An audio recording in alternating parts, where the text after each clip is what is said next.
여러분 안녕하십니까? 이가혁 라이브 이가혁입니다. 가족 관련 부정청탁 등 여러 의혹에 휩싸인 김병기 민주당 원내대표가 전격 사퇴했습니다. 3년 전 지방선거 직전 강선우 의원과 나눈 대화 녹음도 또 다른 논란입니다. 어떤 내용인지 잠시 후 자세히 짚어보겠습니다.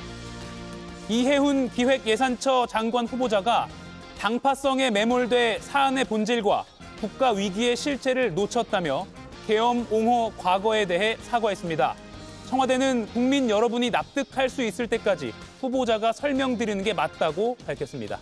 그럼 오늘 함께할 네 분의 해설위원 소개해드리고 백다 앵커의 브리핑으로 첫 번째 이슈 보겠습니다.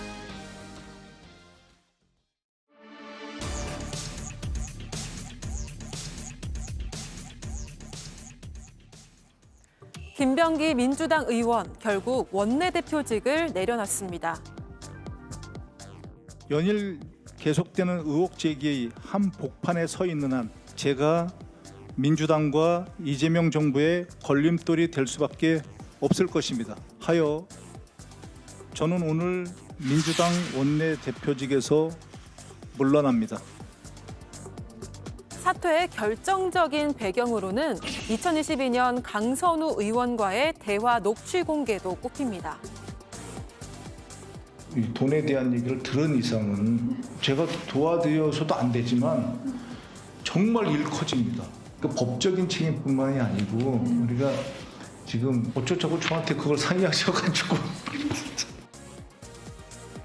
이제 민주당 지도부는 최고위원 3명의 원내대표까지 공석이 되는데요.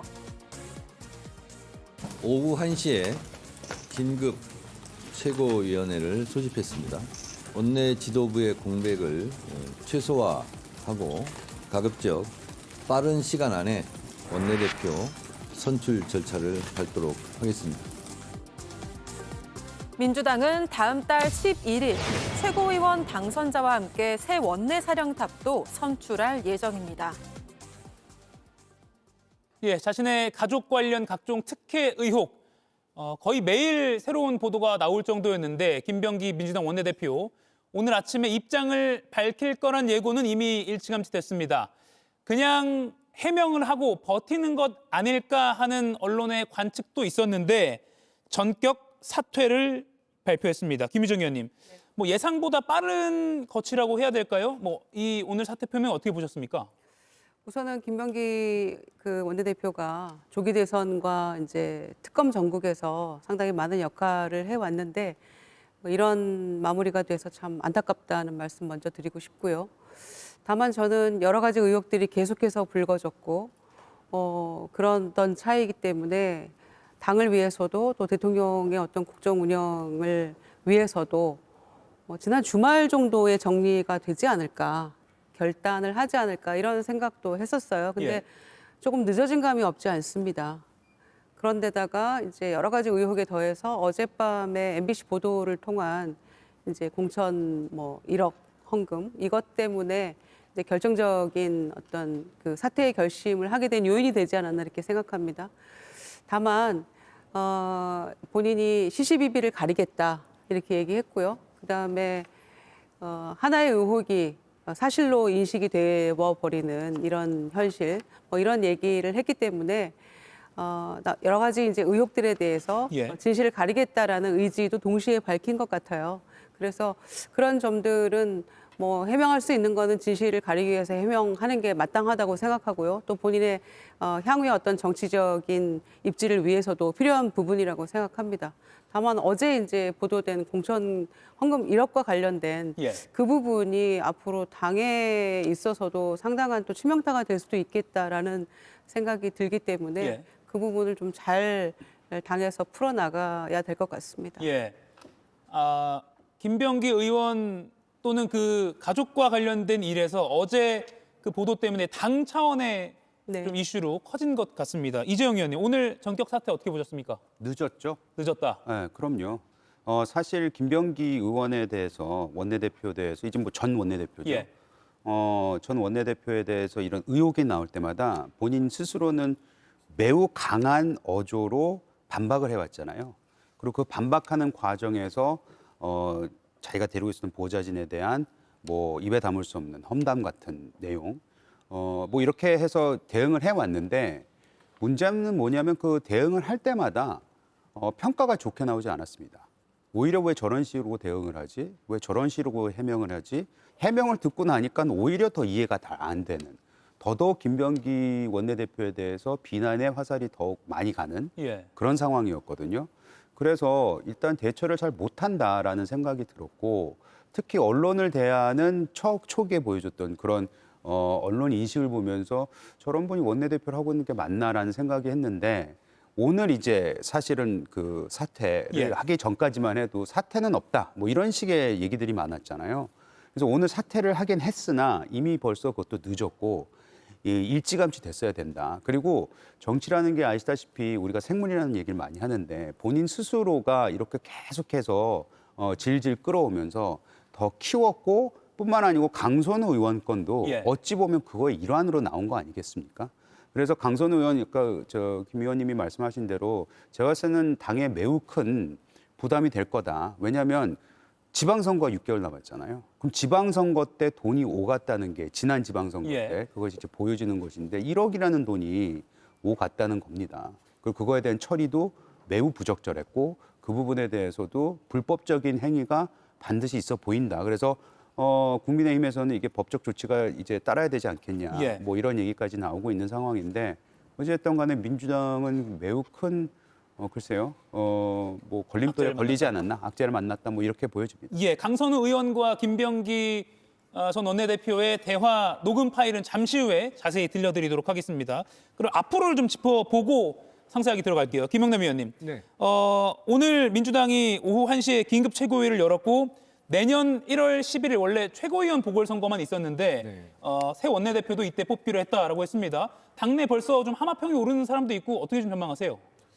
우선 그 지금 최고위원 중에 3사람이 내년 6월 3일 지방선거 출마를 위해서 최고위원직을 사퇴를 한 상태죠. 그래서 예. 3명의 공석이 있는 가운데 오늘 원내대표까지 사퇴를 하면서 지도부 구성에 있어서 4명이 공석이 된 상태라 빨리 채워놓는 것이 맞는 것 같고요. 그래서 1월 11일 날 동시에 공석인 최고위원 3명과 원내대표까지 이제 선출하기로 했는데 이게 보통 원내대표 임기는 각 당마다 다 1년입니다. 임기가 짧기 때문에 당대표의 임기가 2년에 비해서 짧은 원내대표는 중간에 일종의 이렇게 보궐선거가 이루어지는 일이 흔치 않거든요. 보통은 임기 1년을 마치는 경우가 대부분인데 네. 어쨌든 불미스러운 일로 일종의 이제 후임 원내대표를 뽑으면서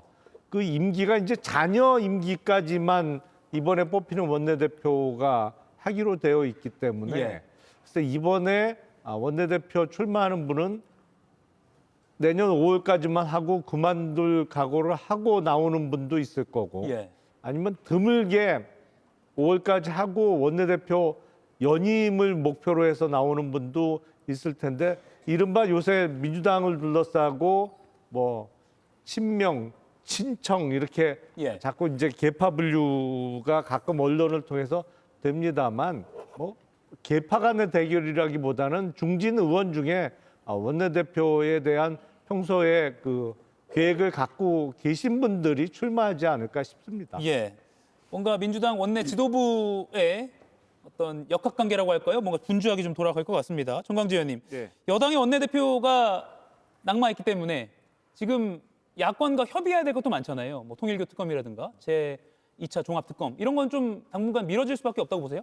글쎄 지금 민주당은 울고 싶은데 뺨 맞은 격이라고 해야 될까요? 이 지금 통일교 특검과 관련해서는 침대 축구 전략을 써왔는데 이참에 원내대표도 없으니까 조금 더 시간을 끌려고 하지 않을까라는 측면에서 좀 걱정되는 부분도 있습니다. 예.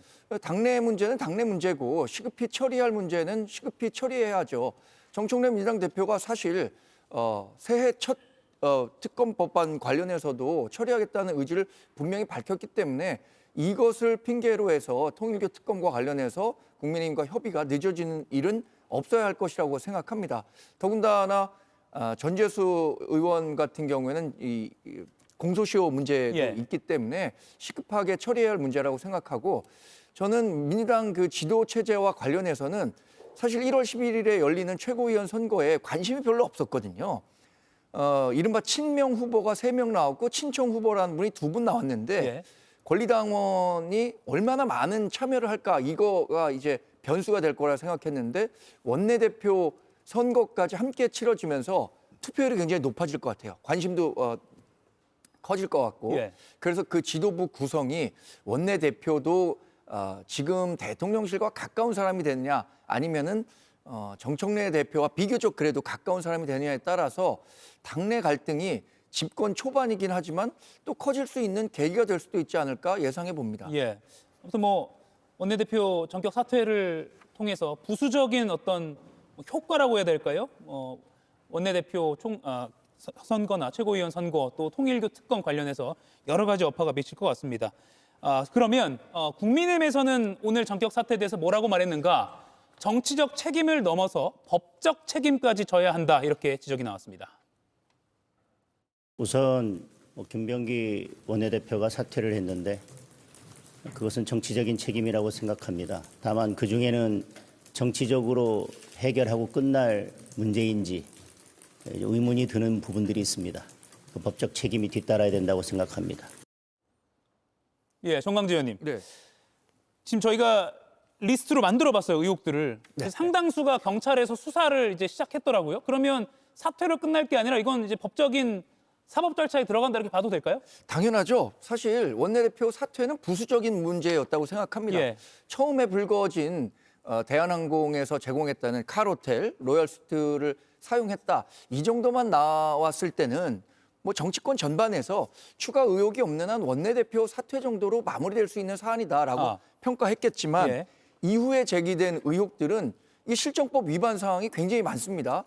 지난번에 김건희 여사 특검법 만들 때 16개 혐의에 대해서 조사를 한다고 하면서 얼마나 그 민주당이 김건희 여사에 대해서 비판 강도를 높였습니까? 근데 지금 그 김병기 의원과 또는 김병기 의원의 부인과 관련된 의혹도 밝혀진 것만 지금 한 대략 10개 정도 되는 거예요. 다 외우질 못해서 말씀드리기 어려울 정도인데 이 정도면은 과거 민주당이 했었던 잣대로라면 특검에서 김병기 특검 하자. 그리고 2022년에 있었던 민주당 공천 과정에서 실제로 후에 얘기하겠지만 예. 녹취를 통해서 다 드러나고 있는 것 아닙니까? 금전이 오고 갔고 그 대가로 공천을 받았다. 이거 민주주의의 근간을 훼손하는 일이잖아요. 이런 부분들에서 명명백백히 밝힐 수 있는 특검 카드도 국민의힘에서는 적극적으로 검토해야 하는 사안이라고 평가합니다. 예. 그러면 앞서 여러분들께서 지적하신 또 언급하신 강선우 의원과의 대화 이게 어떤 내용인가 한번 들어보겠습니다. 2022년 앞으로 내년에 있을 지방선거 그 직전 지방선거죠. 공천 누구를 어디에 서울시 의원 누구를 보낼지 이런 논의가 한창일 때입니다. 당시 서울시당 공천관리위원이었던 강선우 의원이 자신의 보좌진이 공천 후보로부터 1억 원을 전달받은 정황을 김병기 당시 공천관리위원회 간사와 논의를 한 겁니다. 들어보시죠. 어쨌건 그 1억 이렇게 그 돈을 갖다가 받은 걸 사무국장이 그러니까 보관하고 있었다는 거 아닙니까? 일반인들이 이해하기 쉽지 않은 얘기들이거든요. 형님이 정말 그냥 아무 생각이 없었던 거죠. 정말. 이 돈에 대한 얘기를 들은 이상은 제가 도와드려서도 안 되지만 정말 일 커집니다. 그 법적인 책임뿐만이 아니고 우리가 지금 어쩌자고 저한테 그걸 상의하셔가지고 저도 살려주세요. 예, 의원님 저 좀 살려주세요라는 강선우 의원의 목소리 들리고요. 김병기 의원이 어쨌건 1억 그 돈을 갖다가 받은 걸 사무국장이 보관하고 있었다는 거 아닙니까? 이렇게 뭔가 상황을 요약하기도 했습니다. 1억 원 사무국장이 보관 이런 키워드가 들리네요.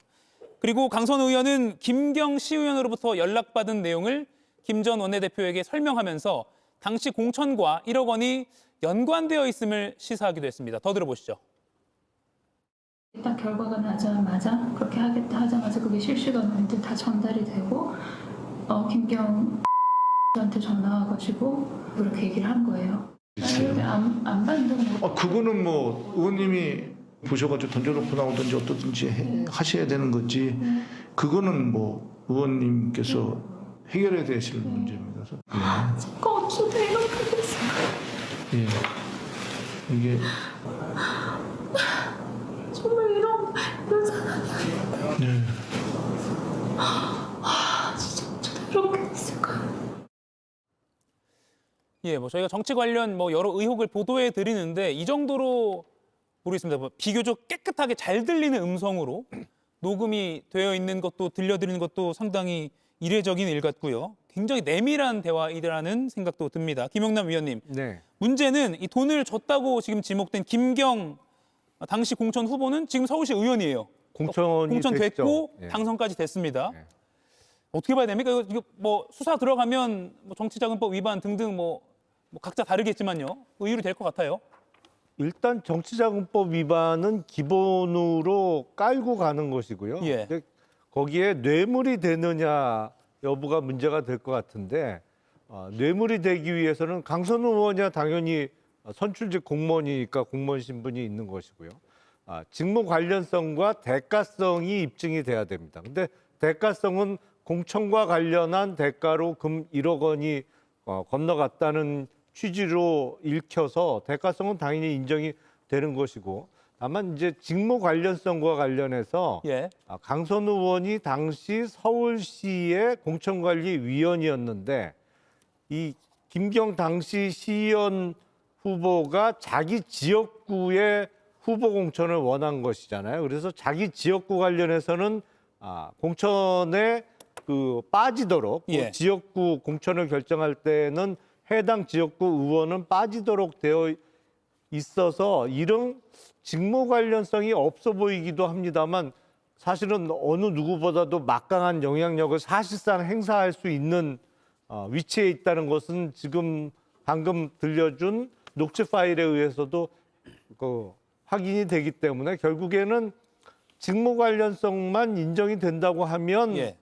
뇌물 쪽으로 수사가 가는 게 맞을 것 같고요. 예. 만약에 직무 관련성이 인정 안 된다고 하더라도 기본적으로 정치자금법 위반 혐의는 매우 성립 가능성이 높아 보입니다. 예, 강선우 의원은 그렇고, 그럼 김병기 의원은 뭐 이 공천 또는 당의 어떤 선거 작업을 방해했다, 뭐 업무 방해인가요? 어떻게 되나요? 그거는 이제 공천이 어떤 식으로 결정이 됐는지를 좀 확인해 봐야 되겠습니다만 예. 일단 강선우 의원에게 적용되는 혐의에 공범 성립 가능성이 있는 것이고요. 이제 알았기 때문에 아니면 말씀하신 대로 공천 과정에서 어떤 특혜를 주도록 개입을 했다고 하면 업무 방해 혐의에 대해서 수사가 이루어질 수 있을 것 같습니다. 예. 이재용 위원님, 김병기 당시 의원도 이걸 이제 알았다는 거잖아요. 정확히 말을 했으니까. 그런데 그대로 공천이 진행되고 당선이 됐어요. 근데 오늘 이와 관련한 해명은 나오지 않았거든요. 어떻게 보십니까? 저 범죄 공동체 아니에요? 1억을 받은 걸 알았습니다. 그리고 그게 공천을 주기 직전이었어요. 그게 1시간 전이라고 해도 공천에서 배제가 돼야죠. 그걸 공개적으로 얘기를 하던 말던 그거는 예. 뭐 당시 상황에 따라서 그럴 수도 있지만 이 사실이 인지한 순간에는 그 김경이라는 이 시의원이 당시 후보가 예. 공천을 받으면 안 됩니다. 그리고 공천을 받으면 안 되는 것도 물론이거니와 그 공천 리스트에서 검토조차도 되면 안 되는 상황이에요. 근데 당수 공천 받았단 말이죠. 단수 공천도 민주당한테 굉장히 유리한 지역에서. 그러면 지금 간사가 알았고 공천 공관이 간사가 알았고 공관위원이 알았습니다. 예. 이 민주당 같은 경우 국민의힘도 마찬가지긴 하지만 민주당은 좀 더 그런 관행이 있다고 하는데 지역 공관위가 매우 힘이 세다고 합니다. 즉 그 지역에서 일어나는 모든 공천과 관련해서는 막강한 힘을 발휘하거든요. 근데 간사가 알고 위원이 알았는데 이것이 알려지지도 않았을 뿐만 아니라 그 해당 당사자가 공천을 받고 단수 공천 받고 이게 됐다? 제가 봤을 때는 누가 봐도 아까 말씀하셨던 뭐 직무 관련성에 대해서 말씀을 하시긴 예. 했는데 그거와 상관없이 이거는 불법이고 소위 민주당이 계속해서 주장했던 매감 매직 아닙니까? 그렇기 때문에 이거는 반드시 법적으로 책임을 져야 되고 이것이 만에 하나 진짜 법에 무슨 빈 공간을 예. 틈타서 만에 하나 이것이 어떤 처벌이 이루어지지 않으면은 매우 큰 후폭풍이 일어날 거다. 저는 그렇게 보여집니다. 예. 강선우 의원과 김경 서울시 의원은 금품 제공은 없었다 이렇게 해명을 내놓긴 했습니다. 하지만 민주당은 윤리감찰단 조사를 예고했고요. 이 두 사람, 지금 그래픽에 보이는 이 두 사람은 조사 대상인데 김병기 전 원내대표는 진상조사 대상에서 포함이 안 되고 빠졌습니다. 김유정 의원님. 네. 김 전 원내대표도 들어가야 되는 거 아니야라는 지적도 나오거든요. 일리 있는 이야기죠. 그래서 적어도 소명은 좀 해야 될 것 같습니다. 어떤 부분의 소명이냐면 일단 저 녹취록을 듣는 순간에 굉장히 참담했습니다. 예. 어젯밤에도 또 보도를 통해서 들었는데 참담하고 참 부끄럽다는 생각이 듭니다. 국민들께도 참 죄송하고요. 그런데 이 김경 시의원은 당시 공천 심사할 때 이분이 지금 서울시 의원 중에서 재산이 두 번째로 많더라고요. 그러니까 다주택자인 게 이제 좀 이슈가 됐던 예. 후보였어요. 그런데 저는 이제 어떤 부분에서 김병기 의원이 이분 좀 소명이 필요한 대목이냐면 서울시 공천관리위원회는 위원장은 외부 인사가 위원장입니다. 그러면은 공간이 간사가 굉장히 중요한 역할을 해야 됩니다. 당시에 김병기 의원이 공간이 간사였다는 거잖아요. 그러면 이런 금품이 오고 간 사실을 들었고 한 30여 분 가까이 되는 녹취록이라고 하는데 통화 내용이라고 하는데 예. 뭐 이후 상황은 잘 모르겠어요. 근데 그 보도된 내용만 보면은 김병기 의원이 상당히 올바른 얘기를 합니다. 이런 얘기를 나한테 하셔가지고 잘못된 거고 돌려줘야 된다 이런 취지 아닙니까? 그런데 결과적으로는 단수 공천이 됐단 말이에요. 예. 그럼 이 저간에 그 녹취된 30분 서로 이야기한 내용과 그 이후 상황에 어떤 일이 있었는가에 대한 소명이 있어야 됩니다. 그리고 두 가지 부분은 배제가 됐어야 되는데 김경 후보는 당연히 공천에서 바로 배제가 됐어야 됩니다. 이 사실을 알고도 공천 배제 안 시켰다? 그럼 민주당의 공천 시스템에 문제 제기된다고 생각합니다. 예. 두 번째는 강선 의원을 공관위원회에서 배제했어야 된다고 생각합니다. 그러니까 김경시 의원은 공천 배제, 강선 의원은 공관위에서 뺐어야죠. 아니 1억을 받고 지금 이거를 어떻게 하면 좋겠습니까? 하소연하고 살려주세요 하는데 예. 이걸 그대로 지금 다 지나가고 단수공천까지 한다는 거. 이거 특혜거든요. 단수공천은. 엄청나게 뛰어난 능력과 자질을 갖춰서 뭐 여론조사도 현격한 차이가 나서 이 사람밖에 없다라는 판단이 섰을 때 단수공천 가는 거 아닙니까? 그런데 이런 일을 듣고도 단수공천을 했다? 이거는 저는 당의 도덕성 또 공천의 원칙과 기준 이런 거에 저는 굉장히 큰 문제가 발생할 수 있다고 보기 때문에 예. 내년 지방선거를 앞두고 정말 공천의 엄격한 원칙을 세워서 누구나 수긍할 수 있는 그런 룰을 만들어야 된다고도 생각하고요. 이 부분은 명확히 짚어 넘어가야 하는데 윤리감찰 지시를 했으니까 일단 그 부분은 이루어지겠죠. 예. 다만 김병기 의원도 이 부분에 대해서는 전후 맥락, 제가 말씀드린 이걸 왜 이렇게 하지 못했는가 이 부분에 대한 것들은 명확한 소명이 필요한 대목이라고 생각합니다. 예. 2022년 4월에 있었던 녹음 파일인데 하마터면 그 다음 지방선거 때까지도 국민들은 모르고 지나갈 수도 있었을 것 같습니다. 2025년 12월이 돼서야 이런 일이 있었구나. 그리고 그 돈과 관련된 사람이 지금 시의원이구나. 국민들이 알게 됐어요. 정강지 의원님. 사실 그 강선 의원이나 김경시 의원이나 무슨 얘기를 공통적으로 하고 있냐면 공천을 대가로 준 돈은 없다. 예. 그리고 공천을 약속하고 받은 돈은 없다. 이렇게 얘기하고 있어요. 그러면 지금 입을 맞춰서 이게 공천의 대가가 아니라 다른 용도로 예를 들어서 뭐 차용증을 사후라도 쓴다든가 해서 이걸 합법적으로 바꾸려고 한 것은 아닌가 굉장히 의심이 되고요.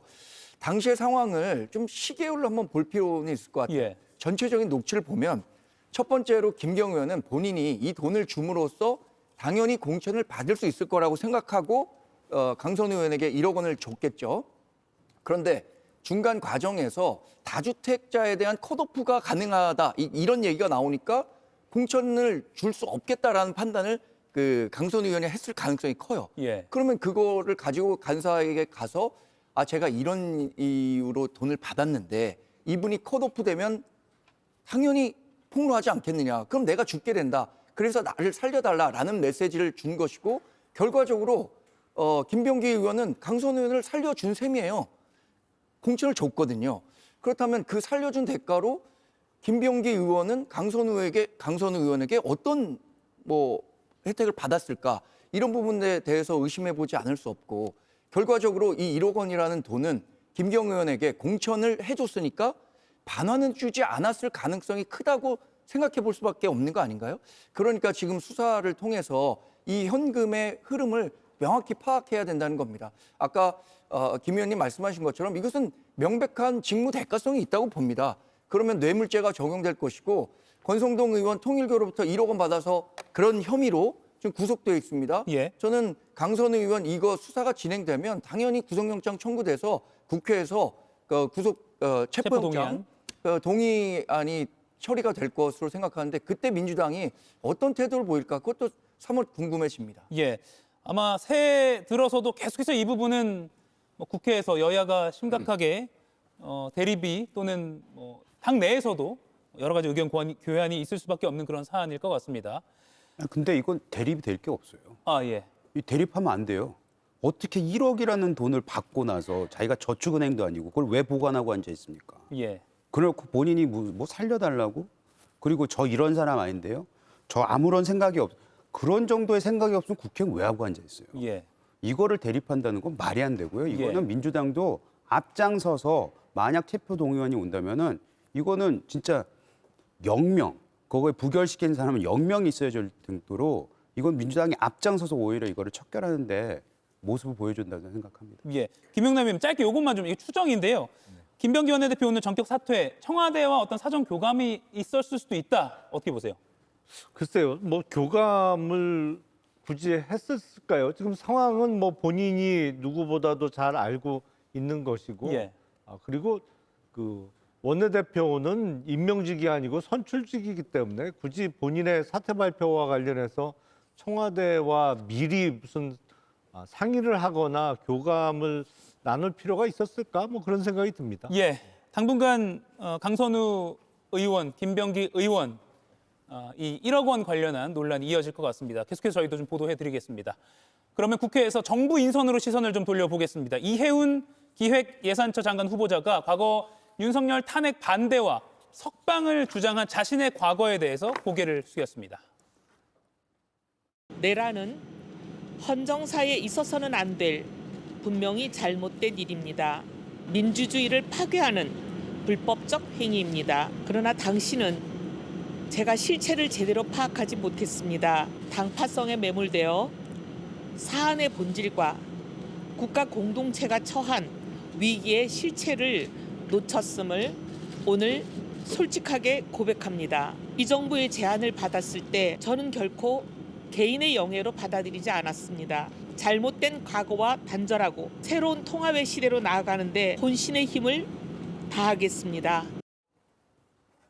이 이해운 후보자 관련해서 크게 두 가지로 정리를 해본다면 첫 번째는 과거 윤 전 대통령의 이 계엄, 내란 사태를 옹호한 발언에 대해서 국민들이 사과를 충분히 받아줄 수 있을까? 두 번째는 학자로서 재전 건정성, 작은 정부를 지향했던 이 후보자가 과연 이 정부와 잘 일할 수 있을까? 두 가지로 봐야 할 것 같습니다. 김영남 의원님. 네. 두 가지 어떻게 각각 보세요? 글쎄 저는 그 이재명 정부에서 이른바 보수 쪽 인사를 기용하는 게 문제라고는 전혀 생각하지 않습니다. 그러니까 예. 지금 정부나 민주당, 여당인 민주당 내에서 확장 재정을 비롯한 그런 주장을 하는 분들이 많이 있을 경우에 뭐 있다면 오히려 긴축 재정이라든지 작은 정부를 지향하는 인사도 그만큼 더 필요한 것이라고 생각하기 때문에 그거 자체는 전혀 문제가 안 된다고 생각을 합니다. 다만 불과 얼마 전까지만 해도 윤석열 당시 대통령의 탄핵에 반대하고 뭐 석방을 주장한 것은 이게 보수와 진보의 문제는 전혀 아니라고 저는 생각을 합니다. 이거는 옳고 그름의 문제고 상식과 몰상식의 문제인 것이죠. 근데 삼척동자도 다 아는 비상기업의 불법성 내지는 내란성에 대해서 실체를 제대로 파악하지 못했다?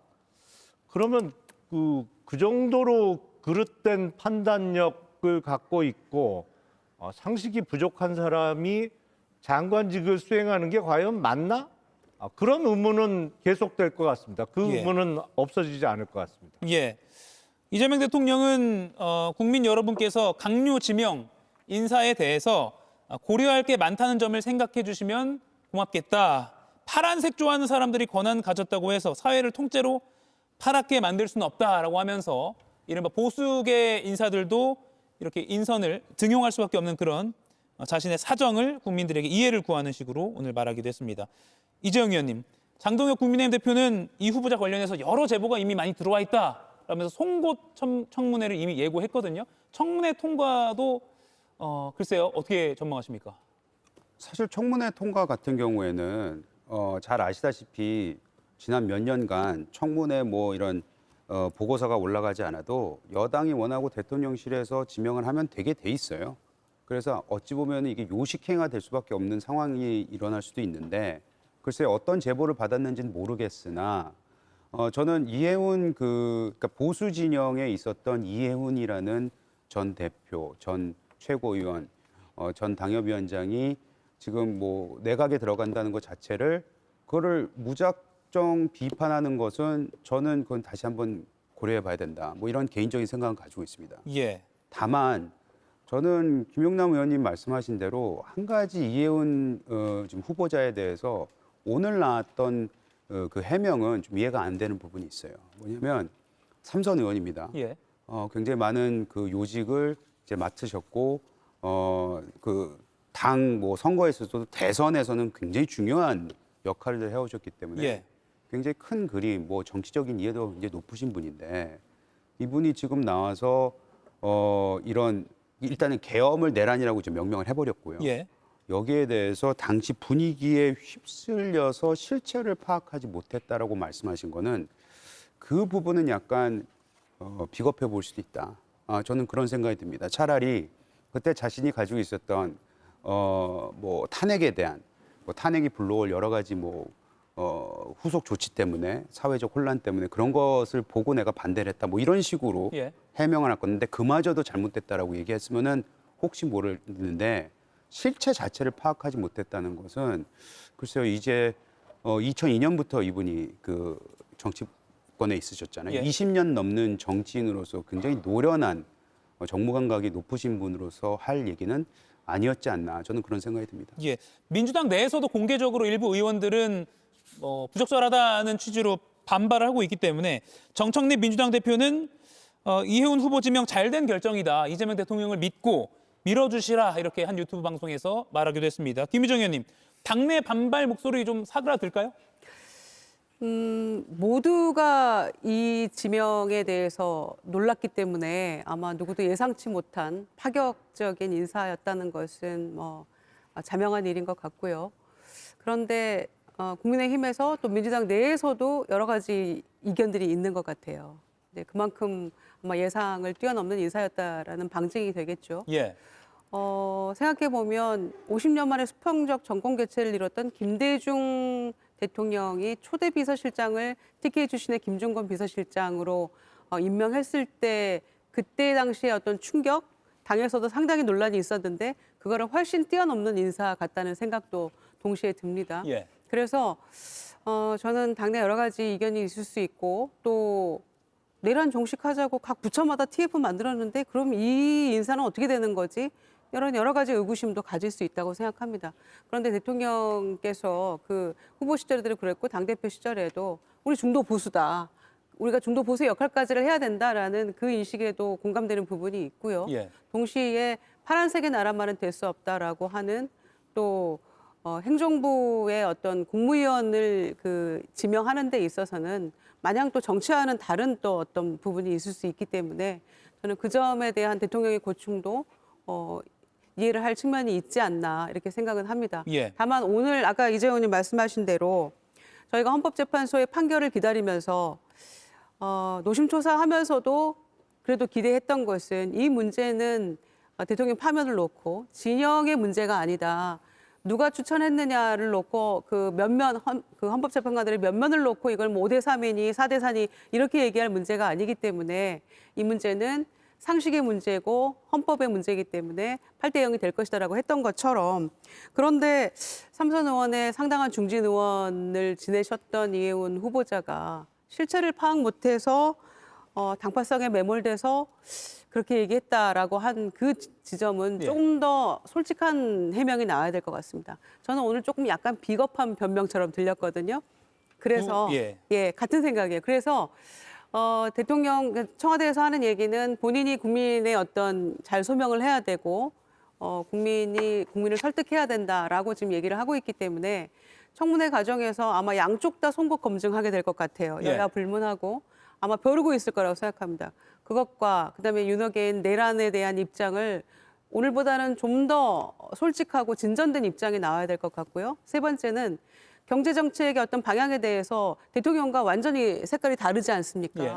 한때 경제민주화를 박근혜 대통령과 발맞춰서 하긴 했습니다마는 확장재정이나 기본소득과 관련해서는 입장이 전혀 달랐기 때문에 이걸 어떻게 풀어나갈 것인지에 대한 부분도 설득력 있게 본인의 소신을 밝혀야 될 것 같기 때문에 예.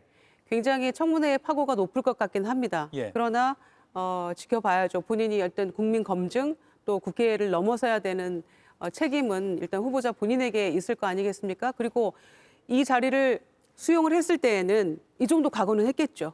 그렇게 생각합니다. 예.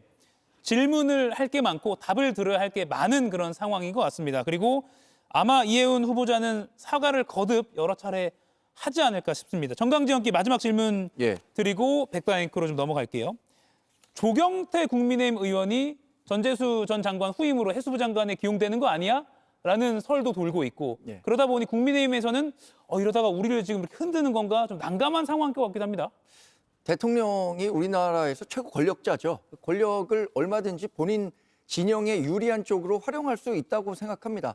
그 일환이 지금 이해운 의원에 대한 전 의원에 대한 내각 입각 제안이라든가 이런 형태로 나타났다고 생각하는데 조경태 의원이 이렇게 주목을 받는 것은 과거에 이제 부산을 찾았을 때 해양수산부 장관 후임자에 예. 부산 출신을 적극적으로 고려하겠다라는 요지의 이야기를 했기 때문이죠. 그러나 조경태 의원 같은 경우에는 물론 민주당에서 정치 생활을 시작했습니다만 바로 직전 우리 당의 당대표 선거 후보자로 나왔던 분입니다. 그리고 이 같은 설이 나오니까 당의 혁신에 앞장서겠다라는 뜻을 명확히 밝힘으로써 예. 이번 정부 입각하지 않겠다라는 뜻은 명확해진 것 같습니다. 저는 한편으로는 이재명 대통령을 비롯해서 민주당이 자꾸만 중도 보수 진영을 본인들이 담당해야 한다라고 얘기하는데 우리 당이 당당히 앞서서 그 진영에 가서 전투를 벌여야 한다고 생각합니다. 지금의 우리 당의 운영 방향이 마치 중도 진영에서 밀리니까 자꾸만 쪼그라들어서 오른쪽으로만 더 가서 그쪽에서 편안한 삶을 살려고 하는 것 아니냐라는 인식들을 국민에게 주고 있는 것 같거든요. 예. 그러나 당당하게 이재명 대통령의 실정 비판하고 민주당 지금 공격할 거 얼마나 많습니까? 내로남불식 사고, 김병기 의원 또 강선우 의원의 관련한 녹취를 통해서도 얼마든지 확인할 수 있는 거잖아요. 그럼에도 불구하고 우리가 자꾸만 우측으로 가서 싸움을 회피하려고 할수록 우리 당의 집권 가능성 또는 원내 일당 가능성은 줄어든다고 보기 때문에 예. 당당하게 중도로 가서 민주당과 한번 이 일합을 겨루는 그런 식의 태도 전환이 필요한 시점이 아닌가 생각해 봅니다. 예. 오늘 왠지 모르게 국민의힘 쪽 패널 분들이 힘차게 말씀을 하시는 그런 느낌이 개인적으로 그냥 듭니다. 많이 이재용 의원님. 많이 잠을 잘 잘 잤어요. 잠을 잘 주무셨어요. 역시 잠을 잘 자야 합니다. 알겠습니다. 두 번째 주제는 오늘 내란 수뇌부가 법정에 모였습니다. 백다 앵커가 브리핑으로 준비했습니다. 자리가 부족하고 좁다. 내란 혐의 재판장에서 불만이 터져나왔습니다.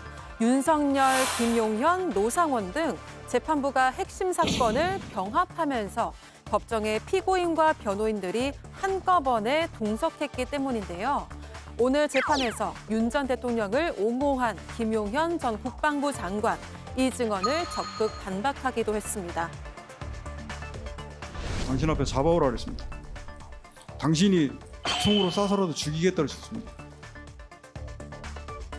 상식적으로 대통령이 왜 저런 말을 하겠냐라는 건데요. 대다수 국민들이 비상계엄 선포 자체를 상식 밖의 일로 여기고 있다는 걸 모르는 걸까요? 하지만 지난 재판에서 윤 전 대통령은 김 전 장관에 대해 확실하게 선을 그었죠. 국방장관에게 전화를 받았습니다. 또 민주당 당사, 또 무슨 언론사에도 병력을 좀 보내야 될 것 같습니다. 그래서 불러서. 제가 펄쩍 뛰었죠. 이 민간 기관에 절대 보내지 마라. 김용현 장관이 이제 하려고 선관위하고 관련해서 하려고 생각을 했던 것 같은데 저는 하지 말라 그랬습니다.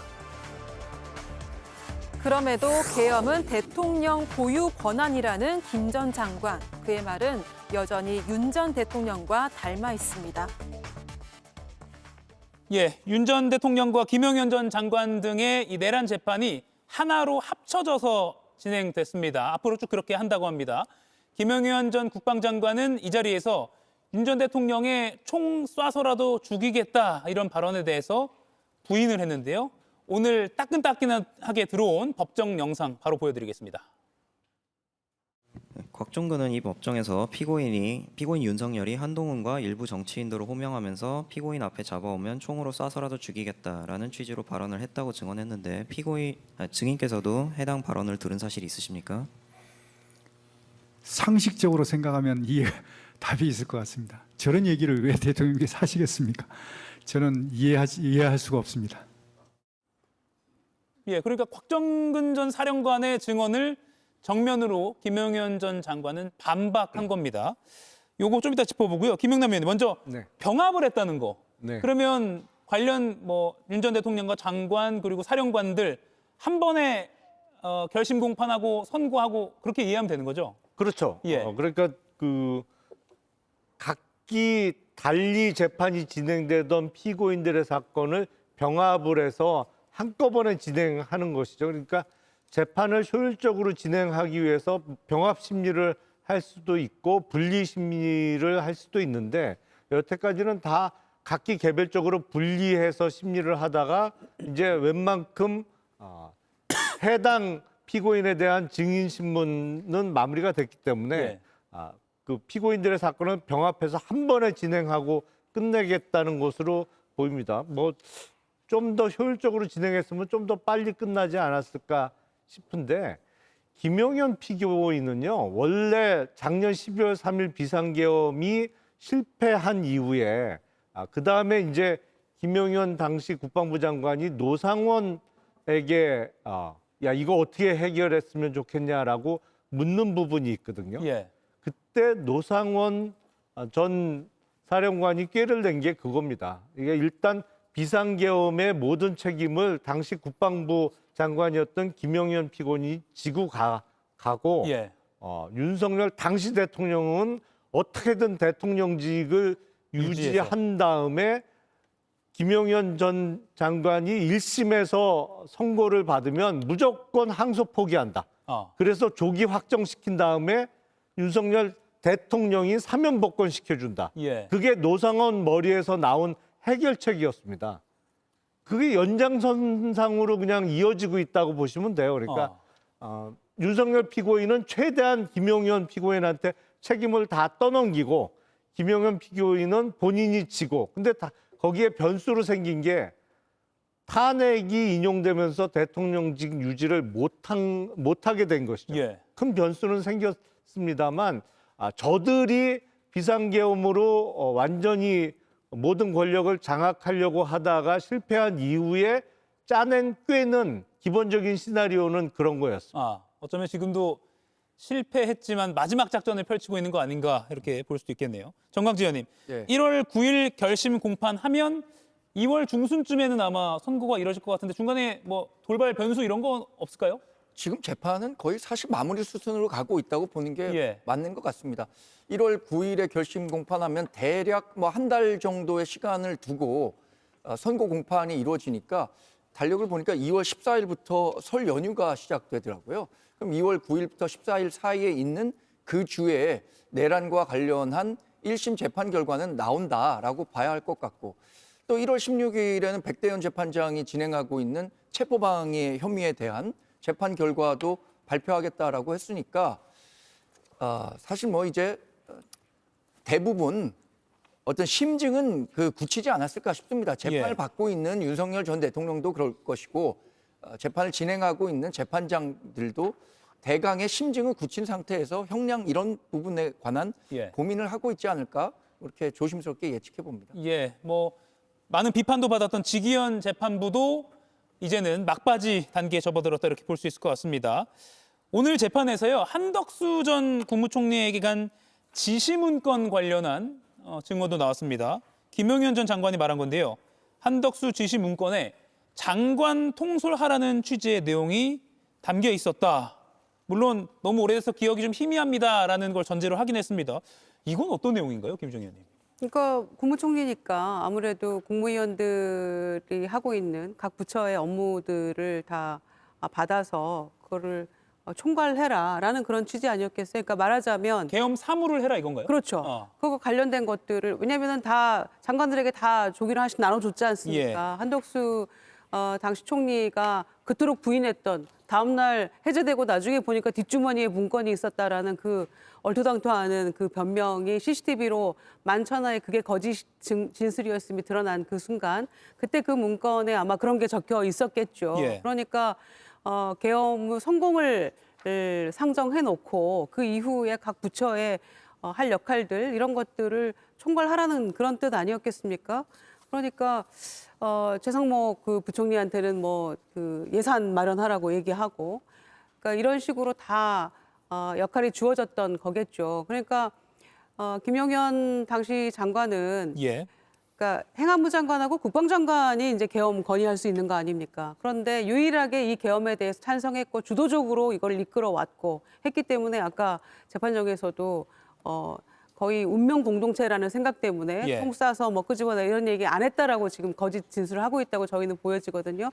동시에 이거를 누가 그러면 각 부처 장관들에게 나눠줄 문건을 작성했느냐라고 했을 때 본인이 뭐 대통령이 얘기한 것을 듣고 작성한 것이다 이렇게 얘기를 하고 있는데 아직도 그 진실은 밝혀지지는 않았죠. 누가 정확하게 이걸 만들었는지는. 그러니까 한덕수 전 총리도 거짓 진술 다 CCTV 통해 드러났지만 김용현 내 진술을 통해서도 당시 역할 분담을 뭐 매우 정확하게 부여받고 했구나. 그러니까 CCTV 영상에서 이상민 장관하고 웃으면서 얘기하는 장면, 고개 끄덕이는 장면들이 다 뭔가 그 공감대가 형성이 돼 있던 그런 모습을 저희가 봤던 게 아닌가 그런 생각도 하게 됩니다. 예.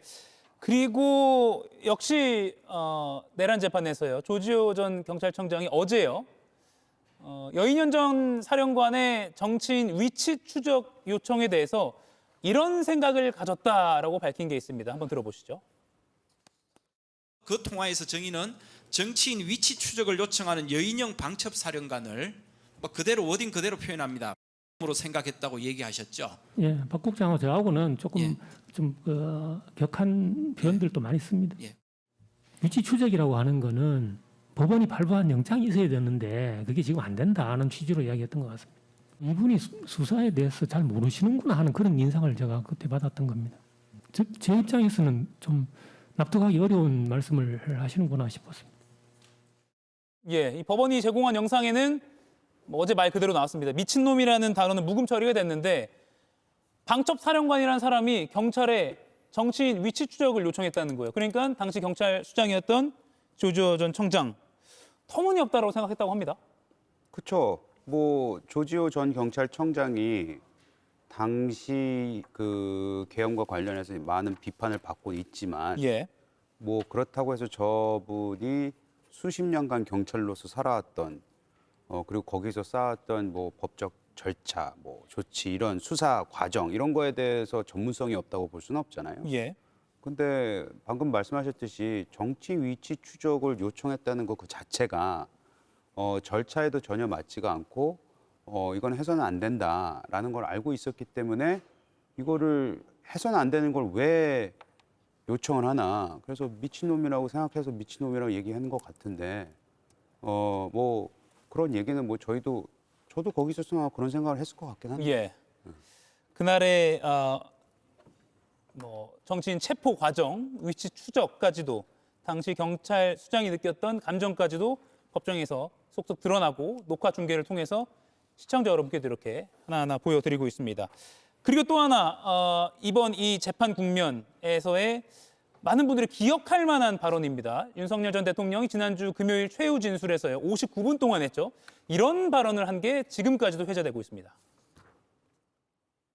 저는 시작 자체가 내란 피고 사건에 대해서 구속이 취소돼서 제가 자유의 몸이 되니 저의 신병을 확보하기 위해서 참 무리를 좀 많이 하지 않았나. 어쨌든 하여튼 저는 뭐 정치 상황이 이런데 제가 뭐 1월 18일에 이 사건 구속 만기라고 그래서 집으로 돌아가겠다는 생각 거의 안 하고 있습니다. 제 아내도 지금 구속이 돼 있고 제가 뭐 집에 가서 뭘 하겠습니까? 저는 뭐 다른 기소된 사건도 많기 때문에 얼마든지 다른 거로 영장을 발부해서 저의 신병을 확보해 주기를 바라는데. 네, 제 아내도 지금 구속이 돼 있고 제가 집에 가서 뭘 하겠습니까? 이 발언이 상당히 화제가 됐습니다. 근데 이에 대해서 송진우 변호사, 윤 전 대통령 측 변호인이죠. 이게 아내 때문이 아니라 군, 경찰이 먼저 석방돼야 한다. 그러니까 군경을 먼저 생각한 발언이다라고 추가 설명을 내놨습니다. 김유중 의원님, 어떻게 보셨어요? 고양이 쥐 생각하는 것도 아니고요. 본인이 1월 18일 날 구속 만기돼서 집에 갈 생각 초도 한 적 없다라고 그렇게 최우진실에서 얘기했는데 그동안 왜 그렇게 석방시켜달라고 그렇게 했으며, 두 번째는 그렇게 상기된 얼굴로 점점 본인 스스로 감정을 추스리지 못하고 재판부를 향해서 내란 재판 결과 보고 해야 되는 거 아니냐고 왜 그동안 그렇게 그럼 떠들었습니까? 예. 그러니까 본인의 진실은 이미 다 드러나 있는데 59분 그렇게 떠들고 나니까 이제 부끄러웠나요? 갑자기 군과 경찰을 생각하게 됐나요? 그동안 수많은 말의 그 번복을 통해서 본인이 그게 다 진실이 아니라는 게 이미 드러났기 때문에 예. 그냥 이 얘기를 우리가 굳이 논할 필요가 있겠나 이런 생각까지 듭니다. 정광재 의원님. 59분 최후 진술을 했는데 대중은 뭐만 기억하냐면 제 아내도 지금 구속이 돼 있고 제가 집에 가서 뭐 할 일이 뭐 있겠습니까? 이것만 기억하게 된 것 같아요. 예. 그래서 상당한 좀 부담을 느꼈을 것 같습니다. 그래서 이 여론을 좀 본인에게 굉장히 불리한 쪽으로만 언급이 되다 보니까 이것을 좀 바꿔보겠다라는 뜻으로 얘기한 것 같아요. 사실 저는 군경 종사자들, 물론 지금 내란 혐의와 관련해서 재판을 받고는 있습니다만 윤석열 전 대통령의 부당한 지시 때문에 이 지시를 집행하는 과정에서 옥고를 겪고 있는 거잖아요. 예. 그런 측면에서 이 사람들에 대한 배려가 진작부터 나왔어야 한다고 생각합니다. 지난 3월 8일인가요? 구속 취소됐을 때도 주먹 움켜쥘 것이 아니라 군경 종사자들 이렇게 고초를 겪고 있는데 내가 나가기보단 그분들 풀어줘라라는 메시지를 던졌다면 모르겠습니다. 본인들을 지지하는 사람들에게는 더 큰 환호를 받았을 것 같기도 한데 지금에서야 이런 말을 한다는 것에 대해서도 좀 아쉬운 부분이 많다고 생각합니다. 예, 이용우 민주당 의원 인터뷰가 예정되는데 하나만 김영남 의원께 짧게 이것만 질문 드릴게요. 윤 전 대통령 측이 이 내란 특검법에 담긴 1심 재판 중개 의무 조항, 네. 그리고 유죄 협상할 수 있는 그 플리바게닝, 요거 헌법에 어긋난다라고 하면서 헌법소원을 청구했습니다. 그럼 재판이 중단될 수도 있는 거예요? 그건 아니죠. 일단 그 위헌 법률이다라고 주장하는 거는 대표적으로는 위헌 법률 심판 재청 신청이라는 절차가 있죠. 예. 그거는 이제 재판부에게 이게 위헌 가능성에 대해서 헌법재판소의 심리를 재청해 달라고 이제 피고인 측이 신청하는 것인데, 그거는 만약에 재판부에서 받아들여서 헌법재판소에 위헌 심판을 보내면, 그러니까 재판부에서 재청을 하면 재판 중단의 효과가 있습니다만 헌법소원은 그런 게 전혀 없습니다. 그러니까 지금 쓸 수 있는 수단은 다 쓰고 있는 것이고, 지난 금요일 날 59분 최후 진술 있잖아요. 예. 근데 윤석열 피고인이 대통령 재직 시절에 별명이 59분 대통령이었습니다. 왜요? 기억하시는지 모르겠는데 1시간 만나서 대화를 하면 59분을 혼자 떠들고 1분만 남겨준다 그래서 59분 대통령이라는 별명이 있었는데 그게 몸에 익은 모양이에요. 어떻게 최후 진술까지 정확하게 59분을 혼자 얘기를 했는지 체화가 돼 있는 것 같습니다. 알겠습니다. 위헌 공세는 계속하고 있지만 재판 중단은 없다. 이렇게 정리를 하겠습니다. 오늘 네 분과의 토론은 여기서 마무리하겠습니다. 고맙습니다.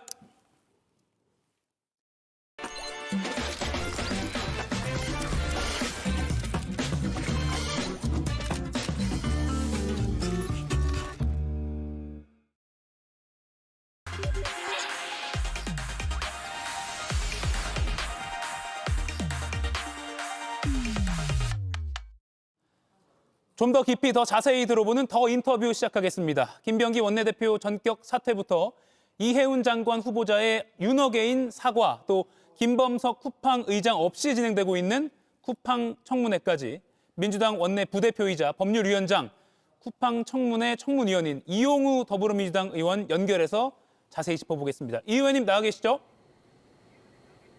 네, 안녕하세요. 예, 오늘부터 이틀 일정으로 쿠팡 청문회 지금도 진행 중입니다. 개인정보 유출 문제뿐만 아니라 불공정 거래, 노동환경 실태 파악, 두루두루 질문이 이어지고 있는데 이 의원님은 어떤 부분 질의를 좀 하셨습니까? 2020년 10월에 20대 청년 장덕준 님이 과로사를 못 이기고 결국 돌아가셨는데요. 이 부분과 관련해서 최근에 알려진 것처럼 김범준 당시 한국 쿠팡 대표를 중심으로 해서 임원진들이 이 산재 은폐했다라는 정황들이 여러 자료들을 통해서 확인되고 있고, 저는 오늘 쿠팡 청문회 과정에서 새롭게 드러난 이메일을 수발신한 내용들을 제시하면서 따져 물었고요. 쿠팡의 이와 같은 행태들이 장덕준님만으로 한정되지 않고 일반적인 산재 사건에 대한 기본적인 대응 기조였다라고 하는 것들을 좀 따져 묻고 있습니다. 예. 그래서 과로사에 대한 쿠팡의 표면적인 사과가 아니라 이런 위선적인 행태를 걷어내고 진정성 있는 근본적인 대책 마련을 해야 된다라고 하는 부분들을 강하게 촉구하고 있습니다. 예. 국민들도 그렇고 청문위원들도 그렇고요. 김범석 의장이 나와야 한다라고 요구가 커지고 있는데 아무튼 오늘도 안 나왔어요. 이거 국회 차원에서 어떻게 좀 대응을 하실 계획이 있으세요? 오늘 청문회 시작 전에 의사진행 발언으로 제가 이 부분을 강하게 질타를 했습니다. 국회 밖에서, 대한민국 밖에서는 성명서 한 장으로 이러저런 얘기들을 하면서 정작 국민의 대표기관인 국회에는 출석해서 진정성 있는 사과 내지는 근본적인 대책 이런 얘기를 못하겠다라고 하는 것은 그 사과나 성명 발표, 판촉행위와 같은 보상 방안들이 전혀 진정성이 없고 오히려 대한민국과 대한국민을 모욕하는 행위다라고 평가받을 수밖에 없다라는 것들을 지적을 하면서 제가 오늘 청문위 주관하는 가방위원장께 출석할 때까지 청문 절차들을 계속 진행을 하거나 또 국정조사도 동원을 하고 또 동행명령장 발부, 법적 고발 등등의 대한민국 법이 허용하는 모든 권한들을 동원해서 국민들 앞에 세워야 된다. 이런 부분들을 강하게 얘기했습니다. 예. 그리고 오늘 청문회에서 주요 사안 중 하나가 쿠팡 5만 원 보상안 바로 어제 나왔습니다. 이거 오늘 조간에도 많이 보도가 됐는데 실제로는 1만 원 정도 혜택밖에 없는 거고 그마저도 이거 판촉 행사용 아니냐 이런 여러 가지 비판이 나왔습니다. 국민적 분노를 헤아리지 못한 거 아니냐라는 이런 비판도 많이 나오고 있고, 그런데 해롤드 로저스 쿠팡 대표는 1조 7천억 원짜리 이거 전례 없는 수준의 보상이다 이렇게 발언했거든요. 어떻게 보세요? 상징적으로 보여주는 건데요. 쿠팡과 국민들의 어떤 인식 차가 너무 현격하다라고 하는 것을 확연하게 보여주는 대목입니다. 사실 오늘 청문회를 앞두고 저는 꼼수 방안을 발표했다 이렇게 이제 평가하는데 그 내용에 대해서 댓글만 보더라도 국민적 공분이 엄청납니다. 이런 부분들을 오늘 쿠팡 청문회 자리에서 많은 의원님들이 또 지적을 했고요. 그럼에도 불구하고 그런 부분들을 겸허하게 받아들이기는커녕 전대미문의 역대 최고의 어떤 보상 방안이다. 이렇게 얘기하는 것 자체가 또 다른 국민적 공분을 자아내고 있는 것 같습니다. 예, 공분 산 것 중에 또 하나가요. 쿠팡이 이른바 셀프 조사를 해서 정보 유출된 게 이거 3천 건뿐이다라고 자체 발표했습니다. 그런데 오늘 배경훈 과학기술부 장관이 아니다, 3,300만 건이 맞다 이렇게 다시 한번 못 박았습니다. 쿠팡은 자체 조사한 거 이거 국정원의 명령이었다라는 식으로 주장을 하기도 했는데 뭐가 맞는 겁니까? 일단 오늘 청문회장에서 나왔던 해럴드 로저스의 어떤 그런 답변, 정부의 지시나 명령에 따라서 일련의 조치들을 취했다라고 하는 부분들은 명확하게 위증이다라고 규정을 하고 실제로 오늘 청문 진행하는 와중에 국정원에서 이 부분에 대한 고발 요청을 저희 국회로 전해오기도 했습니다. 이 부분들은 반드시 고발 조치를 통해서 형사처벌까지 끌어내야 된다 이런 판단이고요. 개인정보보호법 등 여러 규정들을 종합해 보면 유출의 의미가 반드시 외부로 끌고 나오는 것만이 아니라 권한 없는 자에 의한 접근 이런 부분들이 열려 있으면 그걸 다 포함하는 개념이기 때문에 쿠팡의 주장은 전혀 맞지 않다. 규정과 법령에 맞지 않는 억지 주장을 하는 것이다. 이렇게 말씀드리겠습니다. 네, 국정원이 고발 요청을 국회로 했군요. 그 부분도 챙겨보겠습니다. 김병기 원내대표 이야기를 해보겠습니다. 이제 전 원내대표가 됐네요. 지금 이 의원님도 원내 부대표니까 오늘 아침에 전격 사퇴 발표할 거 미리 예상하셨습니까? 사실 어제 저녁 오늘 아침까지만 해도 몰랐고요. 오늘 아침에 원내 대책 회의에 정례적인 회의에 들어가서 공개하기 전에 저희 원내 대표단들에게 처음으로 그 부분들을 말씀을 하셨습니다. 그래서 상당히 좀 저희들도 지금 무거운 심정이고 다 떠나서 지금의 여러 가지 논란들을 안고 원내 대표를 계속 수행하는 것이 적절하지는 않은 것 같다라고 하는 판단을 내렸다라고 좀 들었고요. 이재명 정부 또 이 지금 무거운 집권 여당으로서의 책무를 이런 상황에서 계속 수행하는 게 적절하지는 않은 것 같다라고 하는 고민 끝에 내린 결론이다 이렇게 얘기를 하더라고요. 예, 다만 사퇴까지는 안 갈 것이다라는 관측이 많았는데 글쎄요, 강선우 의원과의 그 대화 녹음 파일 때문일까요? 결정적으로 전격 사퇴 결정 내린 배경 어떻게 보세요? 일단 오늘 말씀하시는 거 봤을 때는 꼭 그 사안이 어떤 결정적인 어떤 계기나 원인이라기보다는 상당히 좀 오랜 기간 고민을 했다라고 하더라고요. 그래서 이런 상황 속에서 사실이 아닌 부분들에 대해서는 분명하게 좀 교정하고 바로 잡아야 되는 것 아닌가라는 생각들도 좀 있었다라고 하면서 이 여러 고민 끝에 지금 이걸 직을 계속 유지하는 것이 맞지는 않겠다라고 하는 그런 고민의 산물이다 이렇게 좀 말씀을 하셨어요. 그렇게 좀 이해가 되기도 합니다. 예, 그 사퇴에 있어서 청와대와 뭐 간접적인 사전 소통이 있었을까요? 혹시 아세요? 그런 것 같지는 않습니다. 예.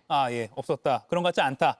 알겠습니다. 그리고 앞서 질문드린 그 강선우 의원과의 대화 관련해서 이제 공천 자금 이렇게 이제 이름이 붙어서 기사가 나오고 있습니다.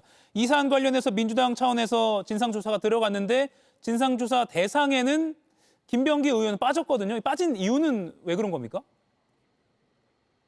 일단 어제 보도가 된 직후에 정청래 대표께서 즉각적인 윤리감찰 지시를 했고요.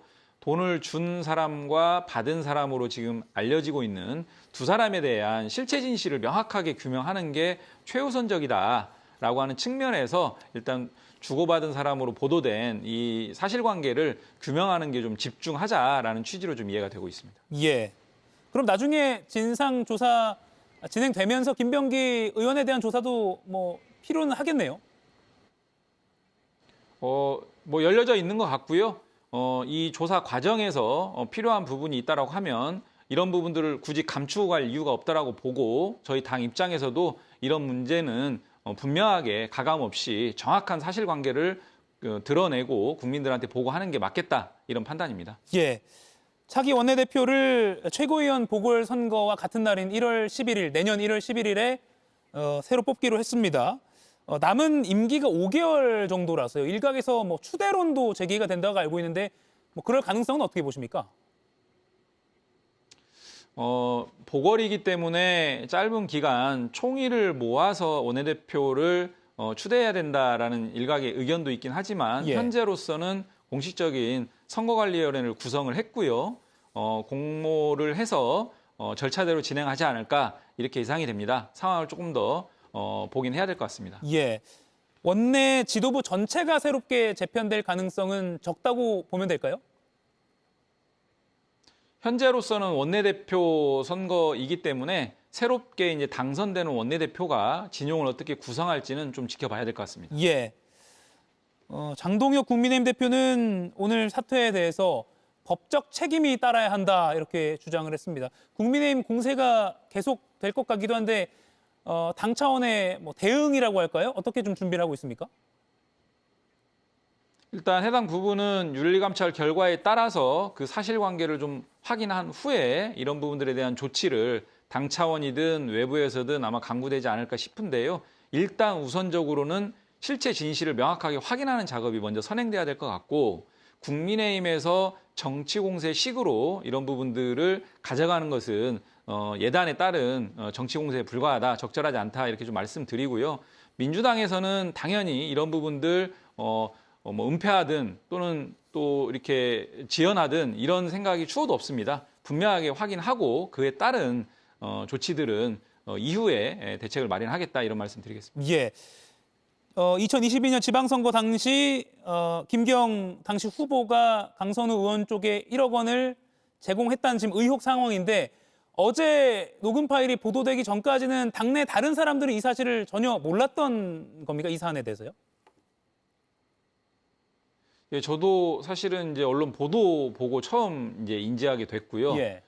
그래서 아마 당내에서도 다른 의원님들도 마찬가지 않을까 싶고요. 그래서 계속 말씀드리지만 실제 사실관계가 어땠는지를 정확하게 신속하게 좀 이렇게 확인하는 작업이 당내에서 진행되는 게 가장 필요하고 우선적인 일 같습니다. 예, 정확성뿐만 아니라 신속하게 진상 조사를 하겠다. 좀 다 같이 좀 지켜보겠습니다. 이해운 기획예산처 장관 후보자 이야기를 좀 해보겠습니다. 오늘 아침 출근길에서 자신이 과거에 했던 그런 계엄 옹호성 발언들에 대해서 사과를 했습니다. 당파성에 매몰돼서 사안의 본질과 국가 공동체가 처한 위기의 실체를 놓쳤음을 오늘 솔직하게 고백한다 이렇게 말했고, 한 5분 정도 짧게 말했는데 5번의 사과라는 말을 했습니다. 어떻게 들으셨습니까?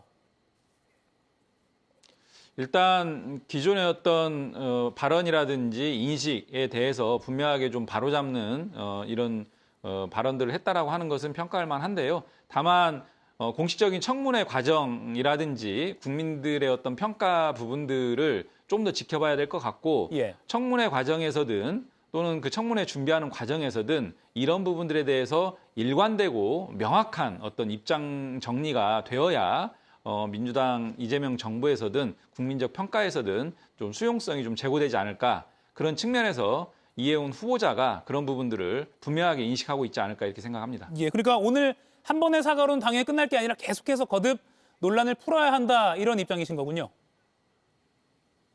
이해운 후보자의 책무라고 생각을 합니다. 예, 책무다.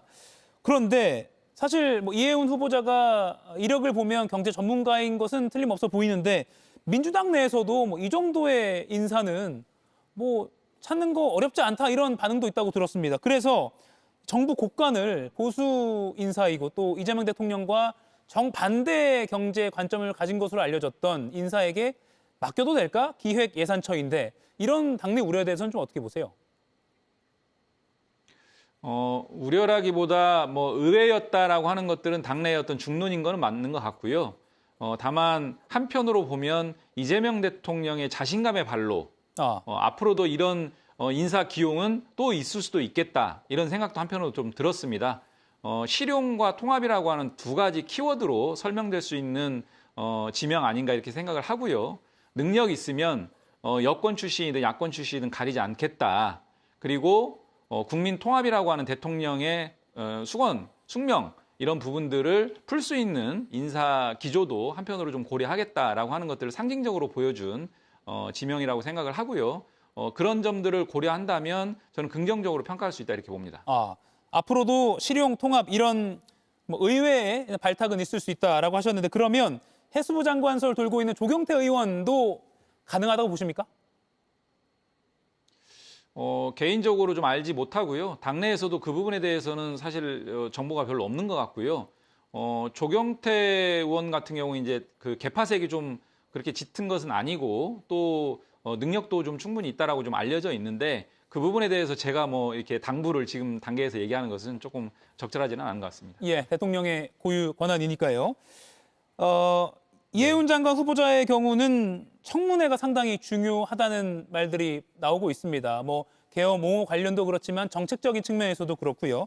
장동혁 국민의힘 대표가 여러 제보가 들어왔다라고 하면서 뭔가 좀 경고성 발언을 하기도 했는데 여야 할 것 없이 좀 송곳 검증이 이루어질 것 같습니다. 예, 국민의힘에서 오랜 기간 그 정치를 했던 분이기 때문에 오히려 국민의힘이 뭐 어떤 그 능력이나 어떤 이 경제 수장으로서의 어떤 측면이 아니라 그 부차적인 문제로 발목 잡기 식으로 이제 청문회를 접근하는 것은 매우 부적절하다 이렇게 생각을 하고요. 제명 조치를 즉각적으로 했던 부분들도 저는 국민들한테 굉장히 옹졸한 모습으로 좀 비칠 것 같아요. 청문회만큼은 그런 방식으로 진행되지 않기를 기대할 뿐입니다. 예, 이게 약간 정치 공학적인 측면에서 바라보는 게 꼭 뭐 적합하느냐라는 의견도 있는데 이번에 이 이해운 장관 후보자를 발탁한 이재명 대통령이 일종의 국민의힘을 좀 당황케 만드는 뭐 신의 한 수다 또는 전략 아니냐 뭐 이런 분석도 나오거든요. 이런 분석에는 동의하십니까? 제가 이재명 대표 1, 2기 체제에서 이제 법률위원장을 하고 최고위에 들어가면서 이제 지금거리에서 봤을 때는 예. 정말 철저할 정도로 실용적인 측면을 강조합니다. 예. 저는 다른 여타의 어떤 고려 요소보다는 아까 말씀드린 실용과 통합 이 두 가지 키워드로 분명하게 설명될 수 있는 인사 지명이다 이렇게 보고요. 다른 여타의 어떤 요소들을 뭐 정치 공학적으로 고려할 그런 스타일은 아니다 이렇게 좀 보고 있습니다. 예. 특검 이야기를 좀 해보겠습니다. 통일교 신천지 정교 유착 의혹에 대해서 이 대통령도 지지부진하다라고 꼬집으면서 특검하기 전에 합수본을 검토해달라 이렇게 지시를 내리기도 했습니다. 지금 여야 협상이 계속 진행이 돼야 하는데 김병기 원내대표가 사퇴해서요. 통일교 특검 결론은 좀 언제쯤 날까요? 지금도 계속적으로 이제 협의를 좀 진행을 하고 있고요. 민주당 특검법안을 그 성안을 했던 입장에서 보면 사실 신천지 문제에 대해서 국민의힘이 이렇게 극렬한 반대 입장을 이제 표명을 하고 있어요. 사실은 왜 신천지에 대해서 이렇게 민감하게 반응하는지 좀 이해하기 어렵습니다. 정교유착이라는 게 통일교만으로 한정될 이유는 굳이 없거든요. 의혹이 분명하게 제기된 부분이 있다라고 하면 그 부분들을 포함해서 차제에 이런 문제들은 좀 정리하고 가는 게 맞기 때문에 국민의힘이 뭔가 숨기는 게 아니라면 굳이 이런 부분들을 가지고 이걸 좀 지연시킬 이유는 없다. 이렇게 분명히 말씀드리고요. 또 특검 추천 방식과 관련해서도 제3자 추천이라고 하는 것을 다 열어뒀습니다. 예. 국민의힘이 마치 두 개의 교수단체에 대해서 선례가 없다, 좀 신뢰하기 어렵다, 심지어 민주당과 가까운 거 아니냐라고 얘기를 하는데요. 검찰총장 후보 추천위원회라든지 대법관 후보자 추천위원회에서 이 두 개의 교수단체가 법률에 다 들어가 있습니다. 민주당과 가깝다라고 하는 것은 도저히 이해하기 어려운 근거 없는 주장이고 정치적 공세에 불과하다 이렇게 생각을 하고요. 예. 이런 부분들 이 정도까지 민주당이 발의안을 냈으면 이제는 더 이상 발목 잡지 말고 특검 추천 방식, 수사 대상 정리하고 빨리 처리해야 됩니다. 예. 그럼 추천 방식이 관건인 겁니까? 아니면 수사 범위가 관건인 겁니까? 제가 봤을 때는 국민의힘 입장에서는 신천지 문제에 대해서 민감하게 하는 것 같아요. 사실 추천 방식은 국민의힘 내부적으로도 저희 민주당이 발의한 내용에 대해서 못 받을 이유는 없을 것 같고요. 예. 신천지와 국민의힘의 어떤 조직적 유착 관계에 대한 민감한 반응, 이 지점이 지금 협의를 좀 이렇게 어렵게 하는 지점 아닌가 이렇게 생각합니다. 예, 지켜보겠습니다. 2차 종합특검도 민주당에서는 새해가 되면 처음 입법 사안으로 추진하겠다라고 말을 했는데 이건 변함이 없는 건가요? 네, 맞습니다. 지금 세 개의 특검이 이제 다 종료가 됐고 그럼에도 불구하고 여전히 미완성 수사 대상과 과제들이 남아 있습니다. 이런 부분들은 늦추면 늦출수록 국정에도 국민들에게도 별로 바람직하지 않다. 최우선적으로 좀 처리해서 빠르게 내란과 계엄의 어떤 이제 잔재나 흔적들을 좀 일소해야 된다. 이런 생각이기 때문에 최우선적으로 좀 추진해야 된다고 봅니다. 예. 다만 국민의힘 쪽에서는 지방선거까지 특검 국면으로 몰아가려는 거냐 이런 반박도 있거든요. 사실 계엄 내란의 어떤 그 청산 문제를 이렇게 정치적 관점에서 접근할 사안의 성격이 전혀 아니고요. 역사적으로 이런 일은 두 번 다시 있어서는 안 된다라고 하는 어떤 소명의식을 가지고 접근할 정도의 중대 사안입니다. 그렇다라고 하면 일부 남은 부분들, 중요한 부분들 덮고 가자는 것인지 아니면 있음에도 불구하고 지방선거까지 유보했다가 지방선거 이후에 다시 논의하자라는 것인지 국민의힘의 입장이 좀 불분명하고요. 이런 부분들은 국민의힘, 민주당, 여야 떠나서 분명하게 처리하고 넘어가야 된다라는 기조를 분명하게 세우는 것이 중요하다고 저는 봅니다. 예. 이제 쿠팡 청문회 다시 또 청문회장으로 들어가셔야 되는 거죠, 의원님? 네, 들어가야 됩니다. 예, 내일까지 아마 진행된다고 하는데 앞서 오전에는 고성이 오갔다라는 말도 있었고요. 의원님이 또 노동 환경 문제에 관심 갖고 계시니까 그 부분도 국민들이 잘 지켜볼 것 같습니다. 내일까지도 잘 좀 저희도 지켜보겠습니다. 쿠팡을 상대로 해서 국정감사라든지 환노위 청문회에서도 다뤘었고 오랜 기간 쿠팡 문제를 22대 국회에서 천착을 하면서 다뤄왔었던 의원으로서는 이 쏘나기 피하기식의 쿠팡의 어떤 이 대응 기조, 대응 행태 이번에는 반드시 바로잡아야 된다라고 하는 국민적 공감대라든지 국회의 어떤 그런 공감대가 분명히 있고요. 오늘 내일 청문회로 분명한 어떤 대책 방안이라든지 입장들이 안 나오면 추가적인 조치들을 계속 강구하겠다 분명하게 말씀드립니다. 예, 여기서 오늘 인터뷰 마무리하겠습니다. 지금까지 이용우 더불어민주당 의원이었습니다. 고맙습니다. 고맙습니다. Here for your trip. 어떤 시인이 처음 여행한 나라에서 처음 만난 할머니가 넥타이가 삐뚤다며 고쳐줬대. 그 마음이 따뜻해서 그 나라에서 1년을 살았대. 아이씨. 낯선 하늘로 떠나 낯선 곳에 머문 단 며칠이 내 삶의 경로를 바꿀지도 몰라. 그곳이 어디라도 걱정 없이 트립. 호텔 최저가 보장제 24시 고객센터. 호텔도 항공권도 트립닷컴. 가속 노화? 운동보다 소파가 좋다면 당신도 가속 노화할 수 있습니다. 마이 웰리스랩 아메이 뉴트리라이트의 노화 속도 측정 AI 솔루션과 함께 가속이 아닌 저속 노화의 시작. 자코모는 소파를 넘어 편안함의 기준을 만듭니다. 일상의 작은 실수에도 안심할 수 있는 믿음. 기댈수록 믿음이 가는 편안함. 어떤 소파를 선택하실 건가요? 소파는 결국 자코모. 국회 청문회장에 나온 해롤드 로저스 쿠팡 대표는 어제 내놓은 보상안에 대해 이렇게 말했습니다. 1조 7천억 원, 전례 없는 규모다. 하지만 반박은 쉽습니다. 정보 유출 피해자 3,370만 명, 피해 규모가 전례 없으니 보상 규모도 전례 없는 것일 뿐. 진짜 전례 없는 건 어쩌면 이런 겁니다. 정부 당국과 소비자의 비판에도 불구하고 여전히 오만해 보이는 쿠팡의 태도 말입니다. 1조 7천억 원을 뜯어보면 피해자 1인당으론 5만 원, 그마저도 여행 상품에 2만 원, 명품관에 2만 원이 배정돼서 사실상 인기 없는 플랫폼 홍보용이라는 비판이 쏟아지고 있습니다. 청문회 하루 전 이 보상안이 툭 하고 발표된 것도 또 너무나 예상 가능하게도 오늘 청문회에서 마치 훈장처럼 전례 없는 액수를 강조하는 그 태도에서 피해자에 대한 공감은 찾아보기 어렵습니다. 로켓 배송은 빠를지 몰라도 책임지는 모습은 한 달 넘도록 재고 없음에 머물러 있는 듯합니다. 오늘 한 컷이었습니다. Here for your trip? 호텔에서 말이야. 누군가는 프로포즈를 주고받았대. 나는 어떤 방을 만나게 될까? 어디라도 걱정 없이 트립. 호텔 최저가 보장제 24시 고객센터. 호텔 예약도 트립닷컴. 관리요? 전기분해수가 3단계로 살균하고 풍성하고 상쾌한 허브향 버블까지. 1등의 관리는 다르다. 코에이 룰루비데.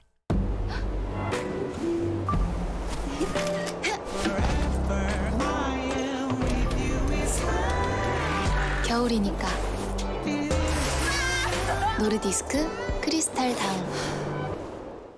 Here for your trip? 호텔에서 말이야.